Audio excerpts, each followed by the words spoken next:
Hello అండి, welcome to AS food and vlogs. ఎలా ఉన్నారు అందరూ? ఈరోజు నేను ఎగ్లెస్ హనీ కేక్ చేస్తున్నాను. చాలా ఈజీగా అండ్ చాలా టేస్టీగా ఉంటుంది. తప్పకుండా ఒకసారి ట్రై చేయండి.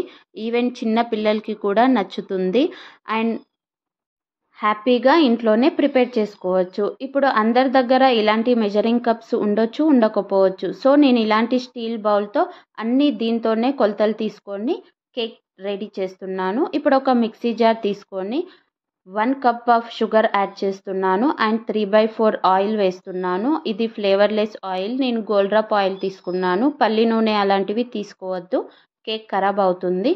అండ్ 3/4 కర్డ్ యాడ్ చేసుకొని మెత్తగా గ్రైండ్ చేసుకోవాలి. ఒక 1 to 2 minutes వరకు గ్రైండ్ చేసుకుంటే సరిపోతుంది.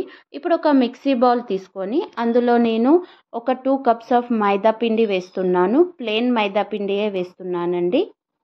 1 tablespoon baking powder and 1/2 tablespoon baking soda వేస్తున్నాను. ఇది కంపల్సరీగా వేయాలి. ఈ రెండు మీ దగ్గర లేకపోతే ఒక ఈనో ప్యాకెట్ వేసినా సరిపోతుంది, లేదా బేకింగ్ సోడానే ఎక్కువగా వేసుకోండి, సరిపోతుంది. అండ్ మిక్సీ పట్టుకున్న ఈ పేస్ట్ని అందులో యాడ్ చేస్తున్నాను. అండ్ ఇలాంటి విస్కర్తో దాన్ని వన్ డైరెక్షన్ ఫామ్లోనే ఇలా మిక్స్ చేసుకోవాలి. ఇలా లేకపోతే మీరు స్పూన్తో అయినా మిక్స్ చేసుకోవచ్చు. దీంట్లో నేను ఏ మిల్క్ యాడ్ చేయట్లేదు. నాకు క్వాంటిటీ మొత్తం కరెక్ట్గా సరిపోయింది. ఒకవేళ మీకు థిక్గా అనిపిస్తే కొద్దిగా మిల్క్ యాడ్ చేసుకొని మళ్ళీ ఇలా క్రీమీ టెక్స్చర్ వచ్చేంత వరకు మిక్స్ చేసి పక్కన ఉంచుకోవాలి. ఇప్పుడు అల్యూమినియం బౌల్ తీసుకొని కొద్దిగా ఆయిల్ అప్లై చేసి అలాగే కొద్దిగా మైదా పిండి కూడా వేసుకొని ఇలా మొత్తం డస్ట్ చేసి పక్కన ఉంచుకోవాలి. మీకు కావాలనుకుంటే బటర్ పేపర్ కూడా పెట్టుకోవచ్చు. స్టీల్ బౌల్ తీసుకోవద్దండి, మాడిపోతుంది. సో ఇలాంటి అల్యూమినియం బౌల్ మాత్రమే మనకి కేక్కి యూజ్ అవుతుంది. ఇప్పుడు ఇదంతా అయిపోయిన తర్వాత మనం ఏదైతే మిక్స్ చేసి పెట్టుకున్నామో ఆ పేస్ట్ని ఇందులో యాడ్ చేస్తున్నాను. అండ్ ఎలాంటి బౌల్స్ లేకుండా ఇలా చక్కగా ట్యాప్ చేసుకొని పక్కన పెట్టుకోవాలి. ఇప్పుడు స్టవ్ మీద అడుగు మందంగా ఉన్న బౌల్ పెట్టుకొని దాని మధ్యలో ఇలా స్టాండ్ ప్లేస్ చేసుకొని ఒక 10 నిమిషాల వరకు ప్రీహీట్ చేసి పెట్టుకోవాలి.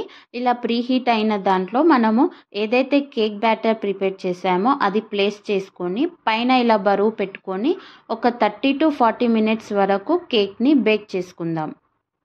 నేను ఒక 30 minutes తర్వాత చూస్తున్నానండి కేక్ ఎలా ఉందో.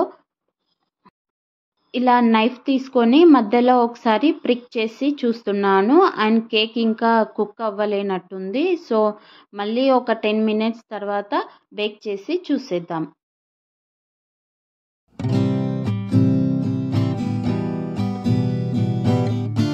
నేను 10 minutes తర్వాత కేక్ ఎలా ఉందో చూస్తున్నానండి. ఇప్పుడు మళ్ళీ ప్రిక్ చేసి కేక్ ఎలా అయిందో చూసేద్దాం. చాలా సాఫ్ట్గా అయిపోయింది అండ్ వెల్గా కుక్ అయిపోయింది. ఇప్పుడు దీన్ని మనం పూర్తిగా చల్లారనివ్వాలి. పూర్తిగా చల్లారిన తర్వాతనే దీన్ని డిమోల్డ్ చేసుకుందాం.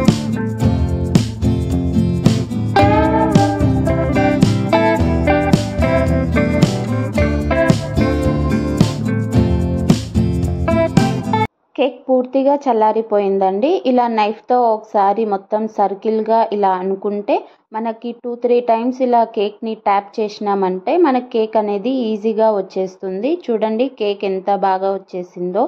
చాలా ఈజీగా చేసేయచ్చు ఇంట్లోనే అండ్ చాలా సాఫ్ట్గా అండ్ స్పంజీగా ఉంది. ఇప్పుడు నేను స్క్వేర్ షేప్ కట్ చేస్తున్నాను. అంటే బేకరీ స్టైల్లో హనీ కేక్ చేస్తున్నాను కాబట్టి ఇక్కడ సైడ్స్ అంతా కట్ చేసి తీసుకుంటున్నాను స్క్వేర్ షేప్లో. కేక్ కట్ చేసుకున్న తర్వాత స్టవ్ మీద ఒక ప్యాన్ పెట్టుకొని ఒక 2 tablespoons ఆఫ్ షుగర్ యాడ్ చేస్తున్నాను. షుగర్ వేసాక కొద్దిగా వాటర్ యాడ్ చేస్తున్నాను అండ్ షుగర్ మెల్ట్ అయ్యేంత వరకు మనం బాయిల్ చేసుకుందాం. ఇలా థిక్ కన్సిస్టెన్సీ వచ్చేంత వరకు బాయిల్ చేసుకోవాలి.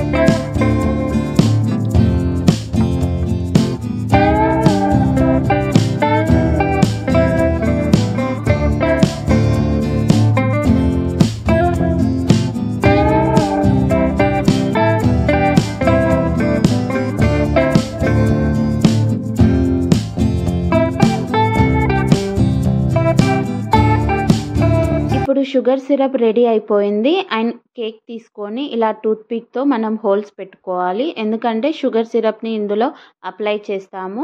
కేక్ బాగా అబ్జర్వ్ చేసుకోవాలి కాబట్టి సో ఇలా హోల్స్ పెట్టుకుంటే మనకి ఈజీగా అయిపోతుంది. ఇప్పుడు నేను షుగర్ సిరప్ని దాని మీద అప్లై చేసుకుంటున్నాను. అండ్ ఇప్పుడు మళ్ళీ స్టవ్ మీద ఒక ప్యాన్ పెట్టుకొని స్ట్రాబెర్రీ జామ్ వేస్తున్నాను. ఒక 2 table spoons of strawberry jam వేస్తున్నాను. అండ్ కొద్దిగా హనీ వేస్తున్నాను. ఇలా హనీ వేసాక స్ట్రాబెర్రీ మొత్తం మెల్ట్ అయ్యేంత వరకు మనం హీట్ చేసుకోవాలి. ఓవర్ హీట్ చేసుకోవద్దు, ఎందుకంటే కలర్ చేంజ్ అవుతుంది.